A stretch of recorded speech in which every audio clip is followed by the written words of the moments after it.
అంటే ఆనంద్ గౌడ్ అన్న గారికి మొదటి సినిమా డివిజన్కి వచ్చేసినటువంటి వారికి స్వాగతం సుస్వాగతం తెలుపుతూ, అలాగే ఈ యొక్క నాతో పాటు ఇటువైపు ఉన్న వేదిక మీద ఉన్నటువంటి నాయకులు అన్న షకీల్ మిర్జా గారు, మోటివేషన్ స్పీకర్, భారతీయ జనతా పార్టీలో మైనార్టీ మోర్చాలో అధ్యక్షుడిగా పనిచేశారు, సుదీర్ఘ అనుభవం ఉన్న వ్యక్తి.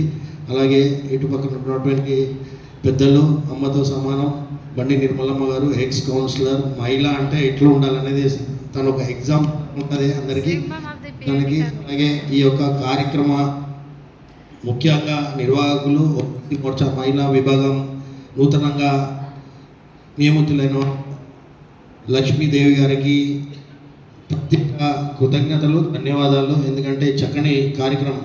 ఇంతకుముందు షకీల్ మిర్జా అన్న గారు చెప్పినటువంటి విషయం మనం అందరం దృష్టి పెట్టుకోవాలి.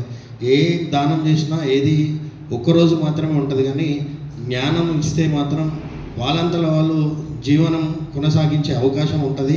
కాబట్టి ఈ యొక్క అవగాహన సదస్సు మన ప్రియతమ ప్రధానమంత్రి నరేంద్ర మోడీ గారు మహిళల కోసం ఏమేం చేసిరు అనేది అవగాహన మీ అందరికీ ఉండాలి.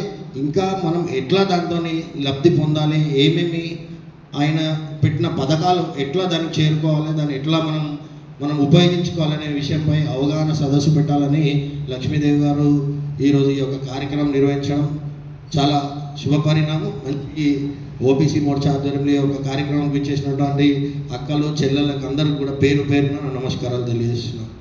నరేంద్ర మోడీ గారు మీ అందరికీ తెలుసు, ఎక్కువ మటుకు మహిళలకే ప్రాధాన్యం ఇస్తారు. మనం ఫస్ట్ నుంచి చూస్తున్నాం.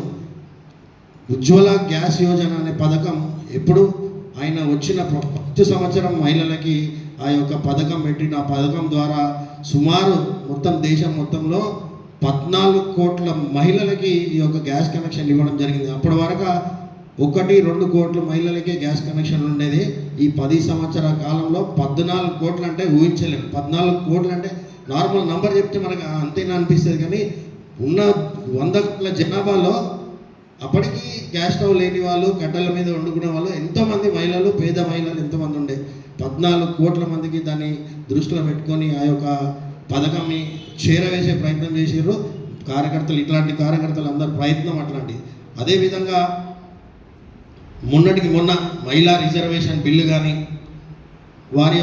వారికి ఉన్న ప్రేమ అక్క చెల్లెల మీద, తల్లుల మీద, వాళ్ళు బాగుంటే కుటుంబం బాగుంటుంది, కుటుంబం బాగుంటే సమాజం బాగుంటుంది, సమాజం బాగుంటే దేశం బాగుంటుంది అనేది ప్రగాఢంగా విశ్వసిస్తారు. కాబట్టి నరేంద్ర మోడీ గారు స్పెషల్గా మహిళలపైనే ఎక్కువ కాన్సన్ట్రేషన్ చేసి చాలా పథకాలు, ఎన్నో పథకాలు ఉన్నాయి దీంట్లో. National mission for women empowerment, ఇవన్నీ కూడా కొన్ని అవగాహన పెద్దవాళ్ళు అవగాహన ఇస్తారు. దాని తర్వాత మనం వెళ్ళి మన ఇంట్లో పిల్లలు ఉంటారు, ఆన్లైన్ ఉంటుంది, ఇవాళ రేపు ట్యాబ్స్ ఉన్నాయి, రీల్స్ చూస్తాం, అన్నీ చూస్తాం. ఆ రీల్స్లో కూడా ఇట్లాంటివి ఎన్నో ఇన్ఫర్మేషన్ మనకి ఈ మధ్యకాలంలో ఆన్లైన్లో అవైలబుల్ ఉంది. కాబట్టి పిల్లలతో మనం చూడలేకపోయినా మన పిల్లలకు చెప్పి ఇట్లాంటిది స్కీమ్ ఉందంట, చూడు ఎట్లా అప్లై చేయాలి ఏంటి అనేది ఆ ఎంత అవగాహన మనకంటూ మనం చేసుకొని మనం ముందుకు పోతే చాలా సమాజం మంచి ఉంటుంది. మీరందరూ మంచి ఉంటేనే సమాజం మంచి ఉంటుంది. కాబట్టి ఈ యొక్క అవగాహన సదస్సుని వీలైనంత వరకు మనం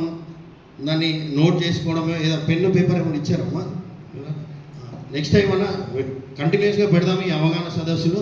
ఒక్కొక్క స్కీమ్ మీద సపరేట్గా ఆ ఆఫీసర్ని పిలవడము. దీంట్లో ఎవరన్నా ముద్రా లోన్ అప్లై చేసిరా? చేయలేదు అంటే మీకు ఉందని తెలుసా? ముద్రా లోన్ ఉందని అప్లై చేసే ప్రయత్నం చేసి